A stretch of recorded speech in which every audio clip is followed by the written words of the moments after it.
Hey everybody, welcome into Domesticated Gamblers. Three dads, or today two dads, with our favorite picks of the day every weekday here on YouTube. It is January 24th, 2023. I'm Eric, that's Tito. Shawn is out today. I guess he's domesticated. He's got responsibilities. Do you think he's just ducking you, Tito? Totally ducked me. I was getting ready to hold him accountable for that Kansas play last night, and he's too embarrassed to show his face today. But I'm sure we'll see him tomorrow afternoon. And man, I hope you're ready because Eric, I got some stats for you today. I got some WWE takes, and I'm ready to fire off some bets later on in the show. So you come at me with whatever you got, and I'll hold Shawn accountable as well. All right, all right. I love the sounds of that. Looking forward to the show today. Reminder, if you're watching on YouTube, it's very important. Make sure to hit that like button, subscribe to our channel. Also, post a comment on our videos, and we can interact with you there. And hit that notification bell as well, so you can get the show as soon as we drop it. You can also follow us on Twitter at Gambling Dads. That's where I always recap our plays and track our records. And everything on there you'll find is 100% honest and transparent. So Tito, I think we were gonna have a quicker show today anyway, but with no Shawn, we probably will keep it quick, keep it tight, keep it bright. So we'll recap last night, which did not go well, did not go well at all. We'll probably play slap and sickle for a few minutes here. We'll make our picks and we'll get out of here.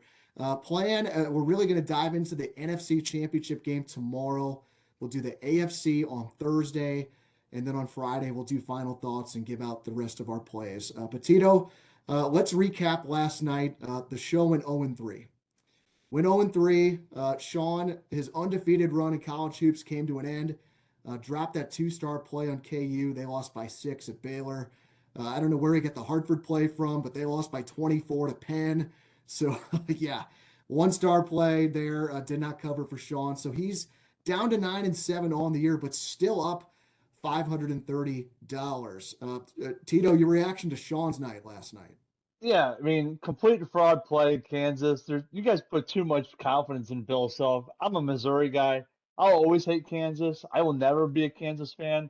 You know, Bill Self is a fraud. He doesn't know how to manage. I don't care that he won the national championship last year or back in 2009 or whatever it was when he first brought the championship back to Kansas. But man, the guy, they're in a really bad spot, and getting themselves right on the road against Baylor, who's a defending national championship. That's a bad of book ideas, a book of bad ideas, I should say. Even getting 2 points, I mean, that was it. It would have had to be at least 5 or 6 points for me to even have any sort of confidence in that play. And they were up late. They were also kind of hovering between that 4 and 5 point margin for a good portion of the second half. But Grady Dick had a great game. He scored 24 points and shot lights out, but Baylor is just too strong, especially at home. I don't care what division you're in basketball or what conference you're in. You're going on the road and trying to play in a hostile environment, especially with the Zebras, being so influenced in college basketball.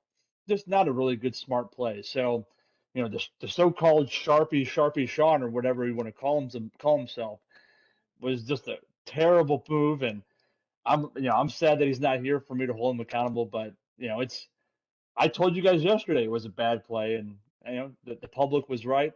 Joe Public and Tito was spot on with his take, and you're right. I should have played my play last night that you gave me the chance to, but I didn't take advantage of it. Yeah, that's what I was gonna. This I'm coming after you right now. So my gloves are on and I'm ready to go. Okay, I was gonna get to this a little bit later when I got to your recap, which was 0-0. You did not make any plays last night.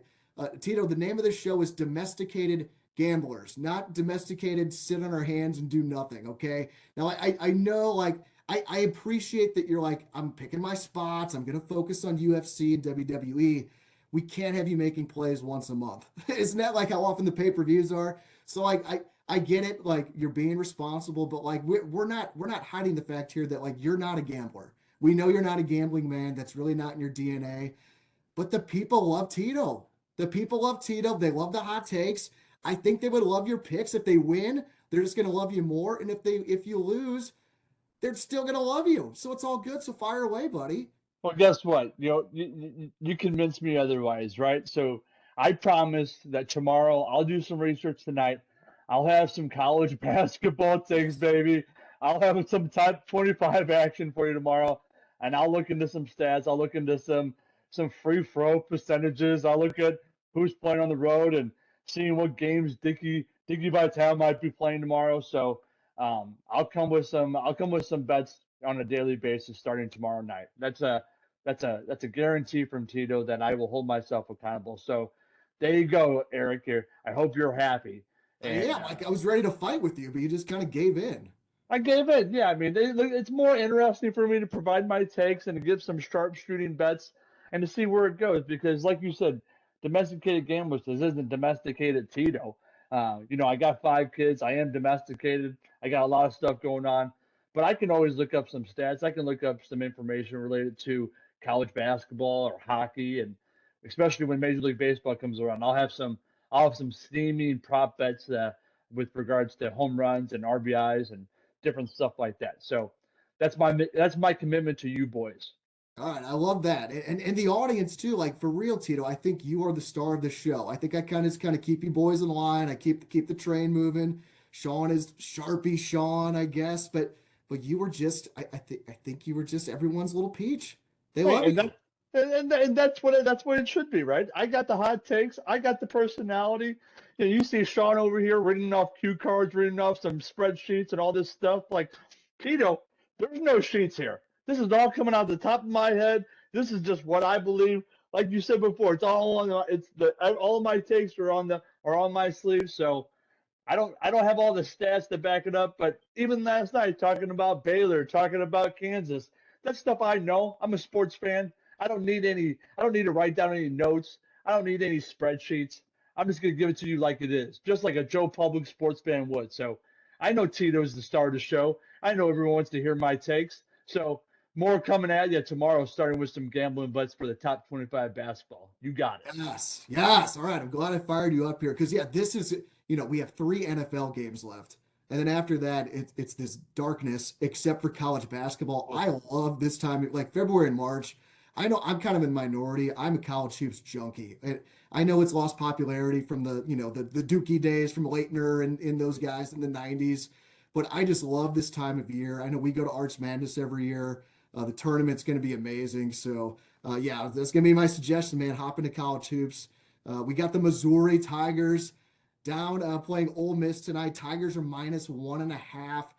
I don't have a pick on that game. I think Missouri's gonna win, but I don't want the double whammy of the Tigers losing and my bet losing. So did you have any? What's your feeling on Mizzou tonight? Yeah, I don't know if Kobe Brown, their top players playing tonight. If he's not playing, I would take Ole Miss in a heartbeat. But if Kobe Brown plays, I like Mizzou and I like the points. I like giving the points up and taking Mizzou because they got to get themselves right after that performance against Alabama on Saturday. They laid a complete egg in front of a sold out crowd there in Columbia, Missouri. So they need to get right away, and they've got some good wins in their arsenal, but another good road win in the SEC is much needed. So if Kobe Brown plays, take Mizzou. If he's not playing, it's gonna be a long night for the Tigers. I think it's a nice breakdown. I think you're spreading your wings now, Tito. You are sitting at 2-4 on the year, down $320. You got a couple plays pending here that we'll talk about here in just a little bit, but looking forward to more action from you. I had one play last night, was a loser. Sabres and Stars over 6.5. That was a play from Godson Ty. I still believe in him. We're gonna give him another go here at the end of the show today. Start fading Godson Ty. Start fading him. He's done. He's out of here. Get him out of here. Keep on bringing in the next cycle of gambling bets or whatever you want to call them, hedge makers or odds makers, whatever you want to call them. Start hedging now, folks. I did notice that today, so I've made 3 picks on the show so far that I just tailed and I didn't handicap myself. I'm 0-3. 0-3. So hopefully not 0-4. Actually, I did. Gatson Todd gave me the play for tonight. I researched it. I actually like it. So I'll get into that in just a little bit. I did split my 2 soccer plays this afternoon. Bayern Munich -1 in the first half was a loser. They lost outright in that. I don't know what the score of the game is now, but they lost outright in the first half. So very, very strange. Just a few minutes ago, I cashed on my over 2.5 in the Lazio AC Milan game. So those 2 plays cancel out. And I sit here at 6-7 on the year. and down 141 bucks. Before we get to the picks, want to remind you guys about something new we're doing here on the show, where you can get involved with us here on Domesticated Gamblers. This week, we're starting a contest for Fan of the Week, where we'll have one fan on the show with us every Friday. So if you want to be our Fan of the Week, just got to be subscribed to our YouTube channel and then post a comment on here saying you want to be our Fan of the Week and why. Tito, we got several comments on the show yesterday, but nobody's saying they want to be the Fan of the Week. So are they too shy? Do they not care? Or what's the deal there? Yeah, I think it's a little bit of both, right? They may not want to be committed to jumping on a Zoom call, on Friday afternoon. That might be the play. But hey, listen, comment on our videos. Say that you want to be the fan of the week. You don't have to commit to joining the show. You can just give your plays via email. You can send a text. You can send even comment on one of the videos and just tell you what your plays want to be for later on that week. That's just as fine as well. We just want to get the fans involved. And I know I said yesterday, and I may have threatened some people, and people may have been a little bit hesitant to want to comment and say, I want to be the fan of the week. Listen, if you come on, I'm going to be nice to you. I mean, the show's all about me. Let's be clear, but I'll be nice to you to a degree. I won't ridicule you too much for your picks. But if I don't like them, I will tell you. But go ahead and comment and tell us that you want to be the fan of the week, because this is the hottest show going over the last several weeks, and who wouldn't want to be the fan of the week of this great Domesticated Gamblers podcast? I mean, it's a clear no-brainer that you want to be the fan of the week. I'm putting out an APB for the South City Zebra. That is who I want to join the show, but I cannot bring him on myself. He needs to take initiative. I want to see you two duke it out. Tito, do we still have plays that you are percolating on for CYC boys basketball this weekend? Or do we have that coming later this week, or can we get one today? No, that's coming later on this week. I'll have those plays for you on Friday. The Friday night's games start. We have Friday night games, Saturday games, so those plays will come on Friday. All right, that sounds good to me. So let's get to the picks for tonight. Tito, you actually have the honors here because you had the least bad night last night. You went 0-0. Wow, wow, wow. Yeah, that's right. That's how it should be, baby. 0-0. Well, Eric, you're not going to be too happy with this play because this play is another WWE play. This is a play for Saturday at the Royal Rumble. Last night WWE had their 30th anniversary of Monday Night Raw last night on the USA Network. They had a lot of great legends come up. Hulk Hogan, Jimmy Hart, Kurt Angle, Ric Flair. I mean, the list goes on and on. They had a ton of legends there. And there's a match going on Saturday night. And I have to correct you. It's not called pay-per-views anymore. They're premium live events. They're all on Peacock. So you don't have to spend $60 for a pay-per-view anymore. You can just subscribe to Peacock and you get all these events now from there. But Saturday night, it's going to be Bray Wyatt versus LA Knight. And it's a total darkness match. I'm not exactly it's being sponsored by some sort of brand of Mountain Dew. What does that mean? Total darkness match. How can you It's see something that? you can't. So they're going to have a spotlight on the two combatants. Bray Wyatt's just kind of this dark mythological figure. He carries an electric lantern around. He's kind of supposed to be from like the backwoods of Mississippi, that kind of spooky, dungy, that kind of that creepy guy. And so he's been feuding with this guy LA Knight, which is LA Knight, right? This really pompous, really spectacular type guy who's a lot of smack talk and things like that. So they're in this feud. Last night, LA Knight called out The Undertaker. The Wow, wow, Undertaker, and wow. I thought he was done. I thought he was he, done. so he is done, but he was there for the 30th anniversary of Raw. And so Undertaker shows up in his 2001, 2002 gimmick, the American Badass, drives a Harley down, confronts LA Knight. They have a war of words or whatever. Bray Wyatt shuts the light out. He comes out, kind of spooks LA Knight, and Bray Wyatt gets the best of him. Which in wrestling terms, whoever gets the best of the other person going into a pay per view is not a good sign. It's usually whoever gets the best of them will end up doing the honors at the pay per view or at the premium live event. This is a surefire, no doubt about it. Bray Wyatt's going to beat LA Knight at the Royal Rumble. There's no doubt about it. At the end of the segment, Undertaker went up to Bray Wyatt, whispered some things into his ear, It's no secret that Undertaker was the locker room leader for over 30 years with the WWE. The rumor is that he passed the torch to Bray Wyatt last night. He's already kind of had a lot of really nice things to say about Bray Wyatt, his work ethic, his character. And so people are speculating that now Bray Wyatt is the locker room leader. And so there's no chance that Bray Wyatt loses to LA Knight at the Rumble on Saturday night. Mark it down. I think it's let me pull it up here. It's minus 1,000, so it's not Minus very good. 1,000. For Bray Wyatt to win. Oh LA God. Knight it's plus 500.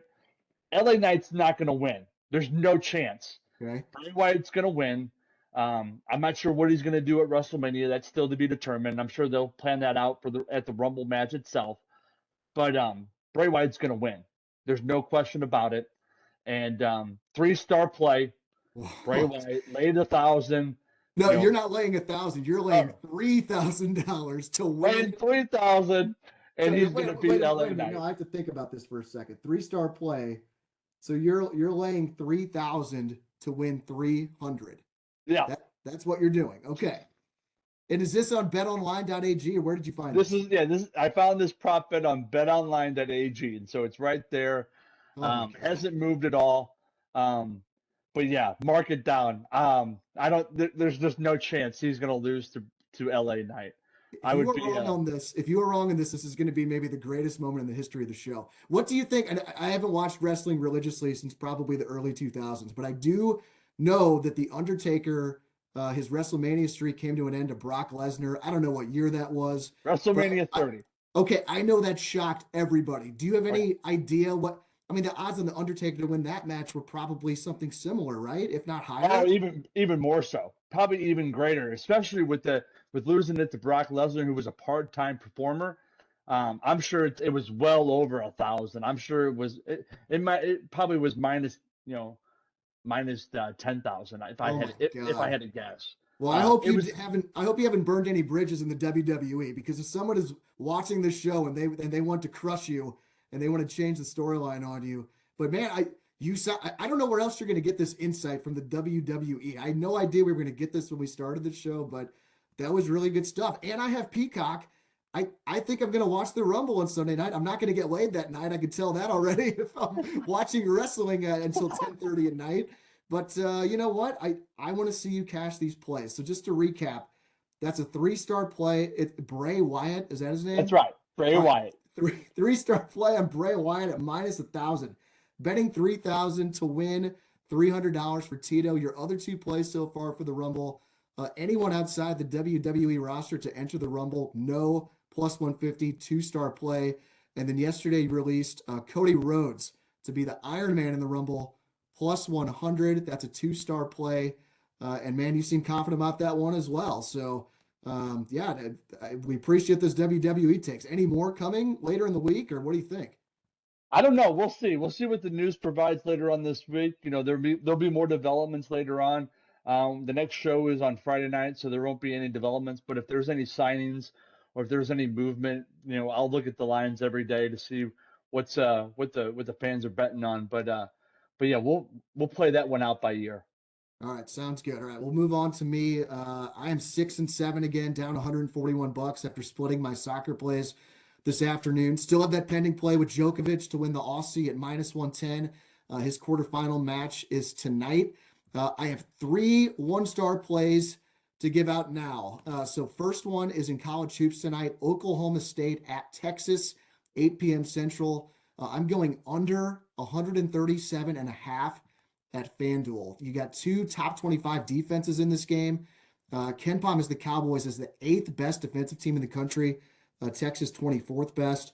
Horns have a great offense. It's number 15 in KenPom, but my gut is just telling me this is going to be a flat spot for them tonight.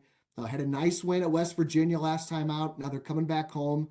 Oklahoma State's a very mid-tier team. And then the next 4 games for Texas after this, check out this schedule, Tito. Next 4 games for Texas: Tennessee, Baylor, Kansas State, Kansas. So that is a murderer's row right there. This feels like a look-ahead spot for me with that. They might be taking Oklahoma State for granted. They beat them by 10 a couple weeks ago on the road. But the score of that game was just 56-46 102 points. So the under is 7-0 in Oklahoma State's Big 12 games this season. The highest scoring game in that stretch, 136 against KU. The total tonight's 137 and a half. So someone must know something. This has got bet up a couple points, but I'm betting under 1-star play. If I lose, I lose. I can live with that. Another play for tonight in the NHL, going with Godson Ty again. We're going to bounce back tonight, Ty. We are going over 6.5 in the St. Louis Blues and Buffalo Sabres game, minus 130. You can find that at several books. Tito, you don't like this play. Oh man, anytime I hear over with the St. Louis Blues, man, I get nervous. I mean, I know they have a lot of really good scoring, but man, I'm really nervous about that play. I don't know. I'm interested to hear what your stats are that you're going to justify this play with. Well, yesterday I kind of followed Godson Ty blindly, and that didn't go well. So I checked this out. The data turns out good in our favor, I think. Bennington is starting tonight. The over 6.5 is 22-14 when Benner starts this year. That's 61% of the time. That's also hit 9 of his last 12 starts. The one thing giving me pause, he got yanked from the last game because he played badly. I feel like he's the kind of guy that he's going to come back and play strong. But I saw he's been yanked 3 times this year. Only once did he come back and like play better the next game. That 2 games after, I think he gave up 4 goals in each of those games. So these have also been 2 of the best over teams in the league. Blues and Sabres are combined 55, 33, and 5 to the over this year. That's 62.5%. So the numbers say over. Minus 130 is a little high, but that implies like a 56% probability. The numbers say this is going to hit over 60% of the time. So I'm going to take it. Blues Sabres over 6.5, minus 130 from Godson Ty. And then a soccer play, one more tomorrow in the Bundesliga at 1:30 Central. It's Bayer Leverkusen hosting Bochum, going over 3 at minus 105 on Bovada. This is the exact same play I cashed on this past weekend with Leverkusen. You don't like this either. You think 3 goals is a lot. Oh, you got to get 4 to win at soccer? Oh, my God. I'm not saying that you need to have 4, but Bayer Leverkusen, we saw them play here in St. Louis a couple months ago, and they didn't really impress me with their offense. I know it hit this weekend, but man, going to the well again, back-to-back games where the overhits with that team. Oh, That was a friendly. That was a friendly. That was like their I B team know, and their but C team. that would, but man. All right. Well, Which one was you? I was watching the beginning of that game this morning or this afternoon in the Bundesliga, and man, Bayern, yeah. they gave up a goal within the first 5 minutes. It's like, okay, well, that's clearly not going to work out for Eric. So Yeah, I'll be but watching again tomorrow. And so, I do like the Bundesliga. Oh, sorry, you froze up on me. I thought you stopped talking, so I'm cutting you off. But yeah, this play has been pretty good lately. Bochum's won 3 in a row. They're feeling good. Leverkusen's won 4 in a row. I guess 5 in a row if you include the victory over St. Louis City SC back in November. But they just had a horrible start to the season, and they're just firing on all cylinders right now. I think they're feeling it. You got to finish in the top 4 in the standings to make the Champions League the following season. They were like in the relegation zone like a month or 2 ago, and they've just a little longer than that, but they've been on fire, and I think they're up to 9th place now. Both teams scored 3 in their past weekend, this past weekend as well. So the offenses are in good form. I like looking at stats in this way. If you bet the over 3 in the last 9 games for both Bochum and Leverkusen, that's 18 games total. You'd have 10 wins, 5 pushes, and only 3 losses. So that's the way I like to look at it, is like in an 18-game sample size, I've only lost 3 times. So you might get a push here. It might fall at 3, but I just really like our chances of going over 3. I'm going to take it at minus 105 on Bovada. Again, that's tomorrow. Bayer Leverkusen against Bochum. That's all I got for my picks. Shawn, again, no picks tonight. He's out on assignment, I guess we could say. 9-7 on the year, plus 530. I'm good. Tito, you got anything else? Yeah, going back to your point too, just that I know we're going to wrap up here soon, but going back to your college basketball play for earlier today and talking about the under and Oklahoma State being a good defensive team, not being a good offensive team, people got to realize too that when you're making spreads and you're looking at these different spreads and these different lines, you have to take that into account from time to time. I was talking with some dads this weekend, and they were giving one CYC team like negative 30 points to cover. CYC, you don't have 30 points scored in like a C League team. So if some dad comes up to you and says, "Oh, we're laying 30, we're going to dominate this team," like take that bet at a heartbeat because nobody's going to score 30 points. So Oklahoma State taking the under. I think this is a smart play by you, Eric, and I'll be interested to see how this shakes out later on tonight. But just some words of wisdom from Tito when it comes to when I lay out my CYC picks for later on this week. That to remember what we're talking about in regards to how many points a team's actually going to be able to score. These are usually athletes. They're not professionals. They're not college kids. So remember that for when you make your plays this weekend related to the CYC boys. I mean, I want to cover this with you because we're both domesticated dads. You have 5 kids, I have one, and my daughter is 5. She hasn't really gotten into much sports yet. She's played a little bit of soccer, but I know, like in basketball, youth basketball, you should just press the entire game. You could have like Yeah. 10 kids and just like have line changes, and teams hate to be pressed, right? Oh, no question. But there are rules, right? There's different Ah, levels of leagues. You have an A league, you got a B league, you got C and D leagues. The C and D leagues you can't press. You can press the last 2 minutes of a half, but you can't press the entire game. I'm with you 100%. The A leagues and the B leagues, you get 10 kids on the court, or even 6 or 7 kids that can run up and down that have a lot of energy. They should be pressing nonstop. Domesticated dad Wes, he preaches man-to-man defense and doesn't want to play zone. And it's one of those things where kids don't like it. The offense does not like it. They don't like kids being around them. So if you play a zone defense, it gets the other team kind of in rhythm, allows them to kind of set up their offense and manipulate the plays. But it's man-to-man defense. It's full court press all the time, especially in these A and B leagues for the teams that are successful. So you're 100% right on that. And I know if and when I ever coach a A or B league team, we're going to be pressing nonstop, and I'm going to be screaming from the sidelines, move on, move on, move up, all that stuff. And so it'll well, be a yeah. sight to see in a couple of years when we get to the CYC league.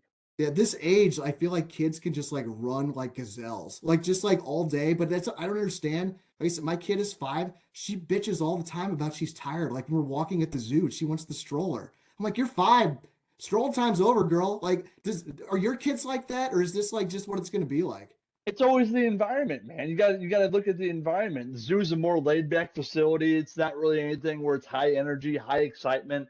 You're looking around, you're looking at the monkeys, you're looking at the elephants. It's not really excitement. I got 5 kids here at the house, small contained space. What do you see all the time? Boys up and down the stairs, running, kicking the ball, running back and forth. But when we get out to a zoo, a controlled environment, it's a totally different mindset. You're right. I want to be in the stroller. Why can't you put you on my shoulders? Come on, Dad. Get on. I want to be on your shoulders. It's a bunch of whining kids. I'm frankly tired of it. Maybe I'll have a hot take later on this week related to the energy level at the zoo or at these public places when people are shy. But we'll see. More to come on that from later on this week. I might have another hot, steamy toilet take maybe on Thursday or Friday. We'll see. All But right. yeah, it's ridiculous for sure. It is. I'm totally with you on that. So, all right. Well, more to come this week. Hopefully, another hot toilet take from Tito. That's going to wrap up today's show. Remember to hit that like button on your way out. Subscribe to our YouTube channel. Also, post a comment on this video and we can chat with you there. And also enter to become our very first fan of the week. Tell us you want to become a fan of the week and why. Hit that notification bell so you get our videos as soon as they're posted. And you can also follow us on Twitter at Gambling Dads. For Shawn, who's out on assignment, for Tito, I'm Eric. This has been Domesticated Gamblers. Thanks for watching, guys. We'll see you tomorrow on Let's Cash. Let's cash.